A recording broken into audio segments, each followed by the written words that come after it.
साथियों, जैसा कि आप जानते हैं लोकसभा चुनाव चल रहे हैं।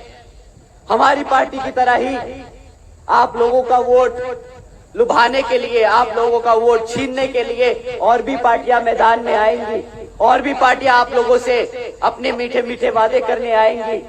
परंतु इस बारी आपको उनके वादे नहीं सुनने, इस बारी आपको उनसे सवाल करना है।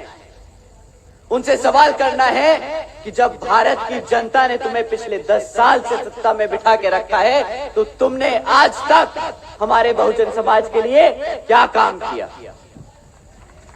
आपको सवाल करना है, क्योंकि हमारा युवा साथी यहां बैठा हुआ बता सकता है कि भैया पिछले 10 साल में नौकरी तो मिली नहीं, हमारे हाथ में कटोरा थमा के गए हैं। तो अब हमारे युवा साथी आगे बढ़ चढ़ कर उन रैलियों में जाकर उनको कटोरा हाथ में थमाएंगे जब वो आपसे वोट मांगेंगे।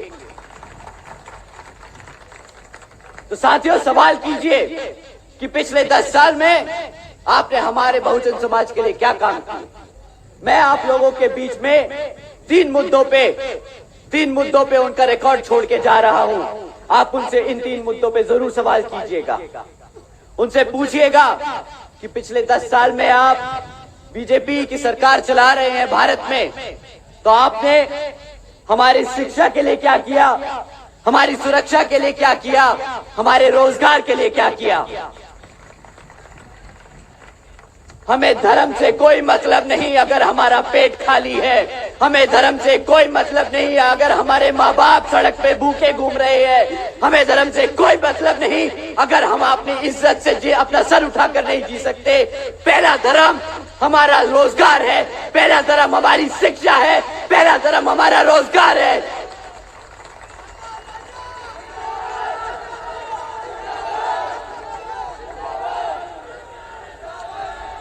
साथियों, भाजपा की सरकार ने हमारे बच्चों की शिक्षा के नाम पर क्या मजाक किया है, मैं आपके सामने 3 मुद्दे रखता हूं, 3 पॉइंट्स रखता हूं। साथियों, शिक्षा के नाम पर पिछले कुछ सालों से आपने क्या सुना, न्यूज़पेपर्स में, न्यूज चैनल्स पे, हमारे यूट्यूब चैनल्स पे यही सुनते हैं ना कि यहां फलाना स्टेट में इस डिपार्टमेंट का पेपर लीक हो गया, एंट्रेंस एग्जाम्स के पेपर लीक हो जाते हैं। हमारा युवा साथी सालों तक पढ़ता है इस उम्मीद से कि उसकी नौकरी लग जाएगी तो अपने माँ बाप का, वो अपना माँ बाप का लाठी बनकर खड़ा हो जाएगा, उन अपने माँ बाप को मदद कर पाएगा आर्थिक तौर से। परंतु जब वो बेचारा मेहनत कर इन नौकरियों के लिए एंट्रेंस पेपर देता है इस उम्मीद से कि मैं भी रोजगार में होऊंगा, मैं भी अपने माँ बापों की मदद करूंगा, उसे कितना बुरा लगता होगा जब उसे सुनने को मिलता होगा कि जिस पेपर में वो बैठा था वो पेपर ही लीक हो गया और सरकार को बहाना मिल जाता है वो नौकरियां रद्द करने का। साथियों, इस बीजेपी की सरकार चलते हुए आज 8वीं कक्षा के आधे से ज्यादा बच्चे गुनाह भाग नहीं कर पाते। आज बीजेपी की सरकार चलते हुए आधे से ज्यादा बच्चे अंग्रेजी नहीं बोल पाते और पढ़ पाते। साथियों, यहां केंद्र की सरकार डिजिटल इंडिया की बात करती है, परंतु हकीकत तो यह है कि 65% से ज्यादा सरकारी स्कूलों में आज कंप्यूटर की फैसिलिटी नहीं है, और उन 25% स्कूलों में जहां पे एक आधा कंप्यूटर है तो उसमें 25% से ज्यादा के स्कूलों में इंटरनेट का कनेक्शन नहीं है। साथियों, आपके बच्चों की शिक्षा से खिलवाड़ किया है इन्होंने। मैं उम्मीद करता हूं कि आप समझते हैं कि इस शिक्षा से खिलवाड़ करने का मतलब क्या है। साथियों, अगर आपके बच्चे पढ़ेंगे नहीं तो आगे कैसे बढ़ेंगे, कैसे रोजगार में, कैसे नौकरियां पाएंगे, कैसे अपने पैरों पर खड़ा हो पाएंगे, कैसे आने वाले भविष्य को, वो अपने भविष्य को सुरक्षित कर पाएंगे। बताइए साथियों। कर पाएंगे कि नहीं कर पाएंगे अगर उनको पढ़ाई लिखाई नहीं आएगी तो। साथियों, इन्होंने बड़े प्यार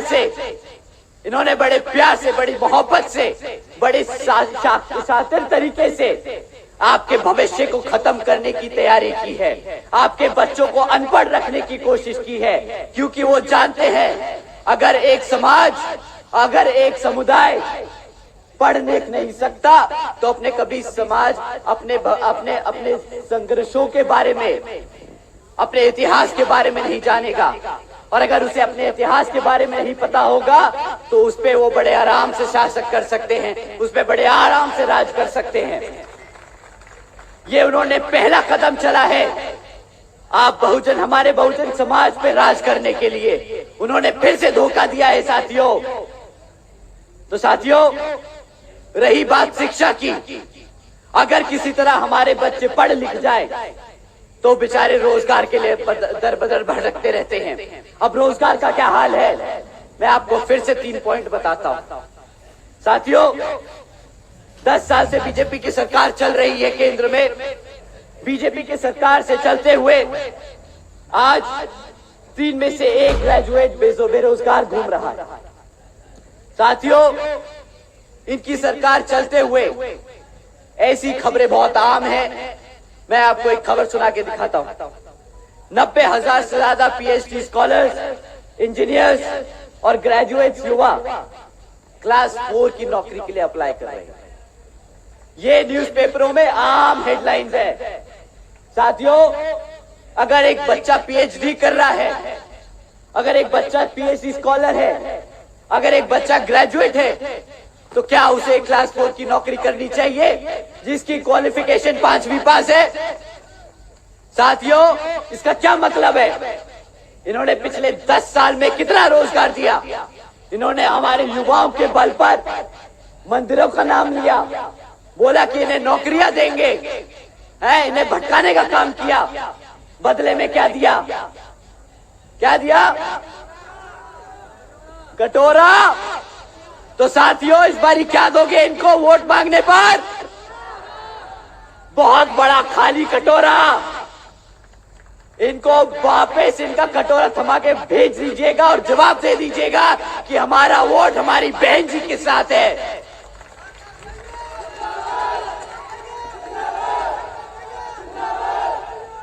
साथियों, रोजगार पे पूछते हैं तो भटकाने के लिए क्या बोलते हैं? इनके सारे बड़े छोटे नेता मंच पर आकर क्या बोलते हैं कि भाई आज भारत में हमने 80 करोड़ लोगों को मुफ्त में राशन देने का काम किया है। इन समझदारों से कोई पूछे कि अगर भारत की आधी जनता तुम्हारे मुफ्त राशन पे जी रही है तो पिछले 10 साल में कितना रोजगार तुमने दिया? कहां है वो बढ़ता हुआ भारत? कहां है मेक इन इंडिया? कहां है डिजिटल इंडिया? सब झूठ और फरेब है साथियों, सब झूठ और फरेब है। इन मूर्खों से पूछो, वो 80 करोड़ जनता को तुमने जो मुफ्त राशन दिया है उसकी कीमत हम भारतीयों को चुकानी पड़ रही है, हमारे बहुजन समाज को चुकानी पड़ रही है। कभी उन्होंने आज तक आपके सामने आके बोला कि वो कीमत क्या है? बताया उन्होंने आपको उसकी कीमत? साथियों, कभी नहीं बताएंगे, क्योंकि उनकी हालत खराब होती है बताने में कि कितना बड़ा धोखा किया है उन्होंने आपके साथ। साथियों, हमारी 80 करोड़ जनता को मुफ्त में राशन देने का काम करना पड़ रहा है, तो हमारे समाज पर, हमारी जनता पर 2 लाख करोड़ का कर्जा चढ़ता है। 2 लाख करोड़ जो आप जीएसटी के द्वारा इन सरकार को देते हो। आपको दूध खरीदना पड़ता है तो उस पे भी जीएसटी है। वो टैक्स का पैसा ये 80 करोड़ की जनता को मुफ्त में राशन देने का काम कर रहे हैं। आपको राशन कितना मिलता है? चलिए एक बारी को मान भी ले कि मुफ्त में राशन दिया। बहुत लोग बोलते हैं कि जिसका नमक खाया है उससे गद्दारी नहीं करेंगे। मान लिया, अगर आपने नमक खाया है तो गद्दारी मत करिए। तो सवाल पूछिए इनसे, मुफ्त का राशन की कीमत क्या होगी साथियों? महीने में कितने का राशन आपको दे देते हो? 500, 200 रुपए। मैं कहता हूं ये बहुत दूध के धुले हैं, तो इन्होंने बहुत अच्छे से, बहुत सफाई से, बहुत सफेद तरीके से करप्शन किया। आपसे 1000 रुपए का राशन देते हो, मान लिया ये 1000 रुपए का राशन देते हैं। 1000 रुपए के हिसाब से साल में कितना राशन दिया? 12,000 रुपए का राशन दिया है ना? क्यों साथियों? 12,000 रुपए का राशन दिया। क्लास 4 की नौकरी लगेगी तो बच्चों बताओ महीने का कितना पगार मिलेगा?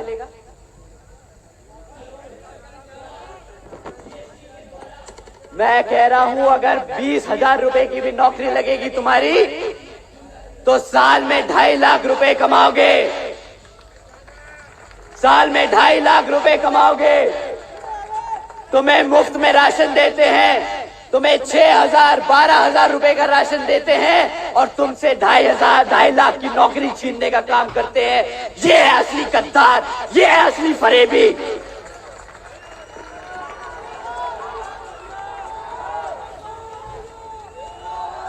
साथियों, अगर इनका गुजरात मॉडल यही बोलता है कि 12,000 रुपए देकर 2.5 लाख रुपए का चूना लगाना है अपनी जनता को, तो भैया नहीं चाहिए तुम्हारा गुजरात का मॉडल। हमारी बहन जी का मॉडल बहुत अच्छा है, उनके राज्य में एटलीस्ट हमें रोजगार तो मिला।